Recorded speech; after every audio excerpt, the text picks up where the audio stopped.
Hi, everyone, and welcome to yet another very special Talking Song episode. We have Michael with us. Welcome. Hi, how you doing? I'm Very really good. glad to be here. It's a great honor, like I said before to you before the broadcast. I'm really grateful to be here on the show today. Super nice having you. And for anyone who is tuning in here, I like to share a little bit about how this happened. Well, it was really you went by the name was it Ivan Takes a Bride on the YouTube channel, Oh, and you no, no, that's a misnomer. No, it was actually Igor Takes a Bride. it was Igor. That was like my band project name. That's no longer that's defunct now, but people can still look and find my material online, so that's cool. If you want to look me up, I got music and stuff. It's Igor Takes a Bride on YouTube and various other platforms. Oh, okay. Well, then, yeah, definitely check out Igor Takes a Bride. And yeah, well, I saw there was some really nice comments anyway from your former handle, and I was like, oh, I would really like this person to be here. So thanks for being here. And without further ado, tell us a little bit about like your story with insomnia. Okay, I'm going to try to make a long story short because I don't want to bore people with the details. But it kind of takes, we have to go back in time. See, what happened was when I was a child, at about 12 years old, I was traumatized.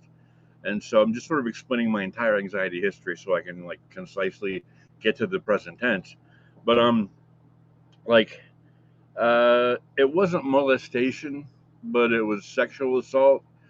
Regardless, I don't want to minimize it because it really messed me up in terms of like my childhood and even into my adult years.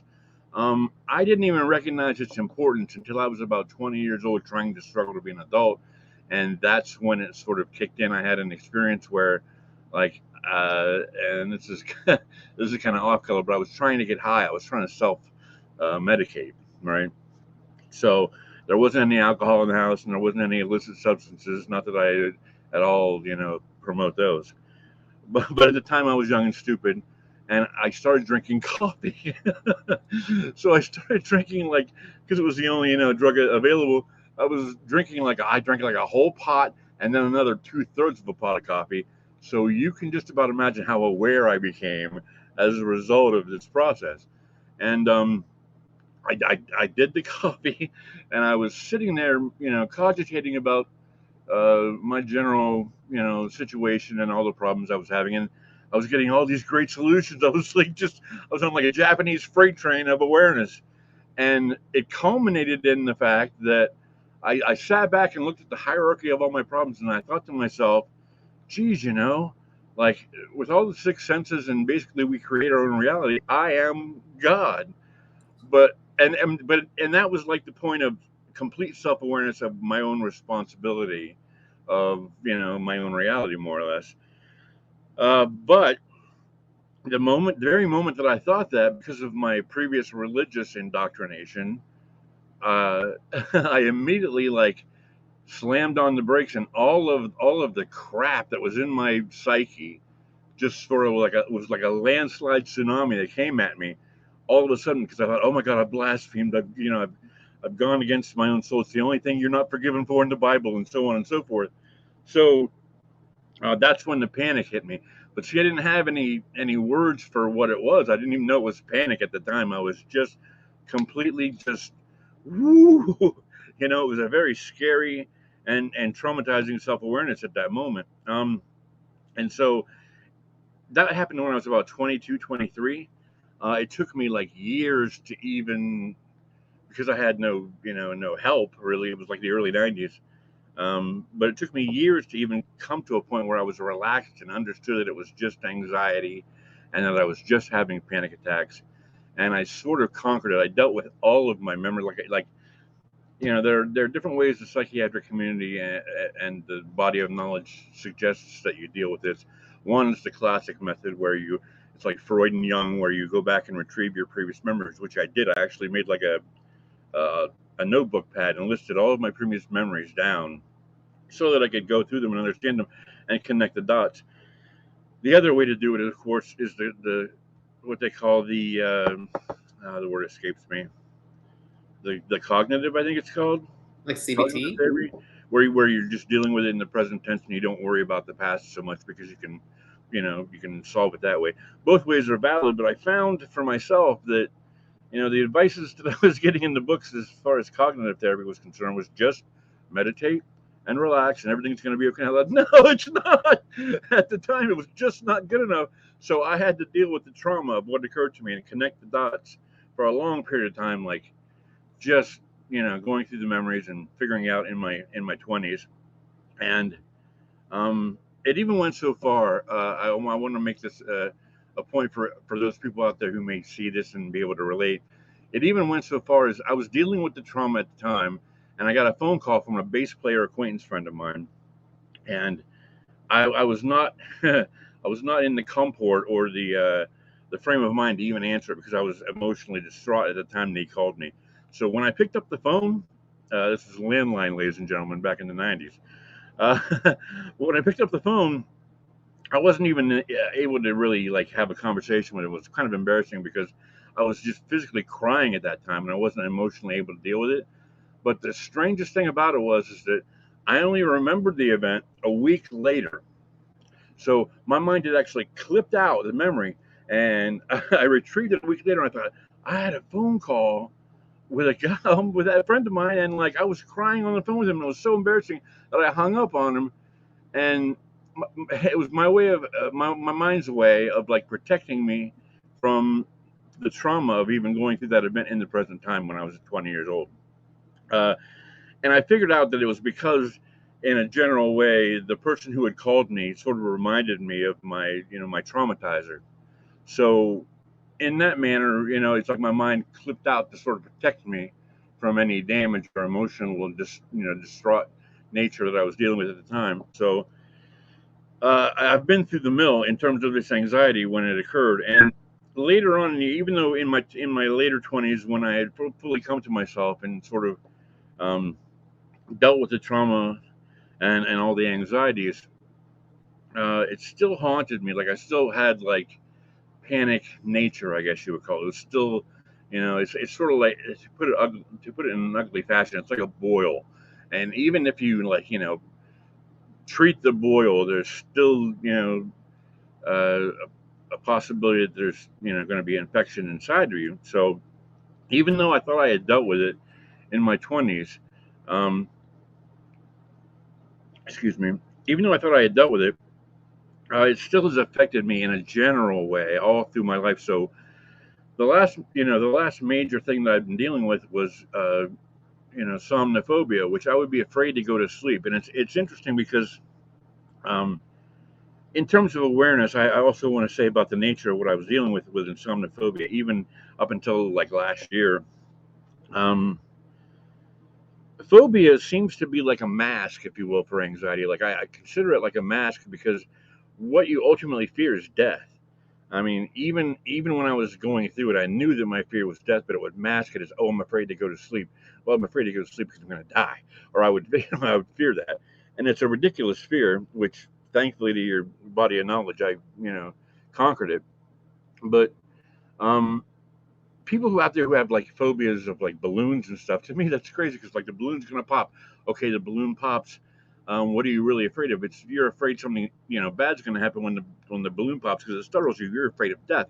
It's all just it's the same mask, but it just it takes different forms. So anyway, um, dealing with insomniphobia or sorry somniphobia, I came to you like late last year and looked at your body of knowledge on the internet with your YouTube video channel here, and I was just thunderstruck because it's crazy. I had been dealing with it for like at least 5 or 6 years previous, and in times of stress rather, it would tend to affect me more than others. Like I would be able to get along for a while, but then if I got stressed out or if my circadian rhythm was thrown off and I would start feeling sleep deprived and my eyes would get itchy and weird, then I would start freaking out and going to the dark side, and 2 days later I'd finally pass out and go to sleep.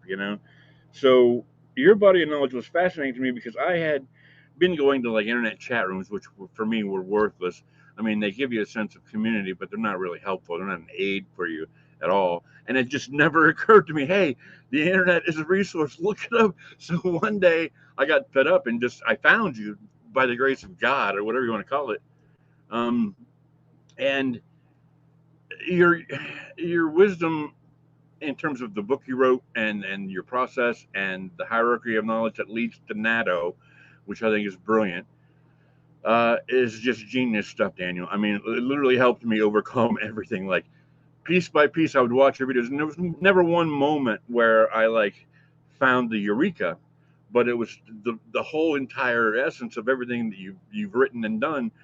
uh, I can't express to you how great it is to not have to worry about going to sleep anymore. I just do it, you know. So for people out there who think that there's like one solution, there sort of is, but it's more like the body of knowledge. Once you find that piece which connects with you, I think personally, or those pieces perhaps, depending on what you're dealing with. Because anxiety takes many forms. There's no like one guaranteed solution, but you've got all of it nailed down, Pat. So I can't complain. Everything you've done so far is like, and I think you deserve a Nobel Prize or a Pulitzer or something, man. I really do. Because like you can't imagine like the people out there that are suffering to get wisdom and help from you, you'll just never know. I mean, some of them don't even get on the internet. So hey, you're doing a great job out here. So it's amazing hearing this. This is I like to say that like hearing these words is like the gas that keeps the tank always full. It's so nice to hear. Yes. And by the way, like, was it more of the somniphobia or insomnia that ultimately led you to kind of Google it and find the channel? Um, well, they kind of went hand in hand, Daniel. I mean, like eh, the insomnophobia made me insomniatic. I wouldn't be able to sleep for like 2 days straight. It wasn't. It wasn't always chronic with me, but when it hit, it was terrifying and terrible enough that I had to do something about it. I mean, like there would be like weeks where I would be okay and relatively stress free, but then once I started getting panicky or anxious for whatever reason, like a lot of times it would be triggered by my circadian rhythm being thrown off on night shifts or whatever, and then it would just be on from there. Like I would get this strange sensation in my body because of sleep deprivation, and then it would just make you worry and worry and worry and worry. Oh, when am I going to get to sleep? When am I going to sleep? Oh my god, I got to get to sleep, and then that's counterproductive completely. So, And did you throughout when these episodes were there, did you try what many people do, like the supplements and sleep hygiene and those things, or not so much? I dabbled with them at first, but I found them like the melatonin and stuff, and I've heard maybe potassium or something I've read on your channel, but not so much. I mean, I don't really rely. I knew it was mental. It was all just something I could conquer through will or understanding, and I knew that that was the solution. I've never been one for medications. I'm not speaking any ill against them, but it's just never been my solution. So, Exactly, totally here. Very. And now, if if you can recall some of the, like, as you found the channel and the body of knowledge, if you will, what are yeah. some things? Do you remember some things that really kind of clicked with you, or something that stood out to you as like, oh, this makes sense? I tried to find a video to actually give you an example. I don't remember the exact video, but I know that it had to do with you had delineated the engine of anxiety in the mind, or something of that along those natures. I tried searching for it, I couldn't find it directly before the show, but I remember that you had sort of unlocked how anxiety works, how it functions in the mind, and that was a huge key for me because, and I don't remember the specifics unfortunately, but that video helped me a lot, and just a lot of the things like just yesterday I was reviewing your videos before being on the show, and there were things that you said to your guests and to your coach, your fellow coaches, that are just mind blowing. You get into the intricate, um, what's the intimate sort of details of how the mind works, and and logically how to solve the problem. Like people will ask you questions, um, and it's almost like a logic puzzle where you've got to figure out is the person attempting to avoid sleep, or is he trying, is he giving effort to the process, because the effort seems like a good thing, but no, it's really you being anxious, and that is counterproductive of the process. I don't know if that explains it well enough for this example, but a lot of the stuff you do and say is very you're very intimately uh, what's the word, you're knowledgeable about uh, what the mind does to create anxiety and how to sort of snuff it out and extinguish it. Um, on many levels. I mean, it's not just one thing because the mind creates the mind's a very tricky thing and it creates anxiety whenever it can because it's a problem solving device. You were trying to survive, and often we get like misdirected, thinking that it's productive when it's not. You've got to sort of shut that down and get to sleep because sleep is valuable. So Yeah, yeah. No, it's super nice to hear this, and I think I've been lucky because I really, once I started sort of pondering like logically how the mind works and the mystical side of things when we can't really understand and all that. yeah, It's intellectually very gratifying when you see something like and I can teach on this and etc. But another thing I want to ask you was Natto. I'm always in this place where I don't know if I should talk. I think if I talk about it too much, people will think I'm sort of like no, I think talking about it's this the key. weird thing that never happened. But maybe I should talk about it more. No, I think it's the key because it all leads to that. I think when you summarized it in your book, you nailed it because you took all of the antecedent properties of all the wisdom that you had, and it all led to the keystone, which is Natto. You have to not be attached to the outcome. Because if you are, then you're. I mean, it's and it's brilliant in its way that it's non-denominational. You didn't say don't be attached to the fear of death because you're capturing all things. Just don't be attached to the outcome. It's not just death; it's all outcomes that we worry about. So all that stuff just leads to the top. And I'm telling you, man, it's a brilliant philosophy. It really is. I'm grateful for it because, like, you reached me, and I'm difficult to deal with. I know from experience. You know, I mean, I was pretty self-aware before I got here, but you made me even more self-aware. So I'm totally grateful to you for that. So super nice, and I think I'm gonna take you up on that and like, talk more about it and really explain it. But for anyone who's maybe new to the channel here, Yeah, I'll just briefly say that it was really this, you know, where it sort of came from was that a lot, so commonly when people had gotten past their insomnia, they said, I just stopped caring about it, which also didn't really right, ring true because we all sort of care about how we sleep. But I right. saw that Yeah, they no longer, it wasn't so important to them if this happened or that happened. They had sort of become less attached to the outcome. I thought that became a really nice way to put it. And yeah. very, very nicely. And so, if you would, uh, you know, if somebody asked you like what was helpful in terms of you getting past your insomnia, like any specific tips or things you want to share to them? Well, people comment to me on your channel, and I've just basically led them to what you've said in various forms. Because, like I said, there's no one solution.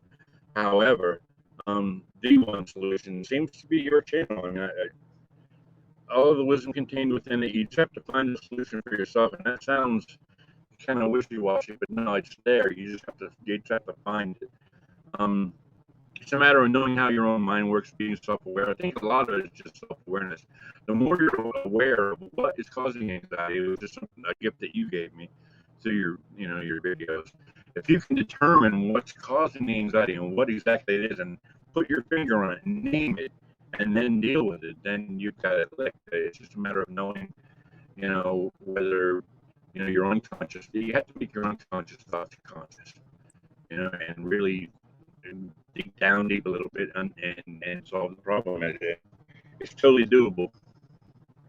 Yeah, absolutely. I think it's true. I really try to put all the answers out there, and if you spend some time and look and contextualize, you'll see them and they'll start to make sense to you for sure. Very well. Well, I think yeah, no, it's been really, really nice, speaking to you, Michael, and I want to just thank you for sharing this and helping promote the Natto idea. Yeah. I hope it helps someone out there. I really do. Every day, Absolutely. every day you're on there. I hope that you're helping people by scads. To use a weird word. The people that come to you really need your help, and you're doing an amazing job, Daniel. That's all I can say. I'm super glad to hear that. I thank you for saying it as well, and thank you for being here today. And I'll stay in touch. Okay. Great. I'll see you later. Okay. Bye bye.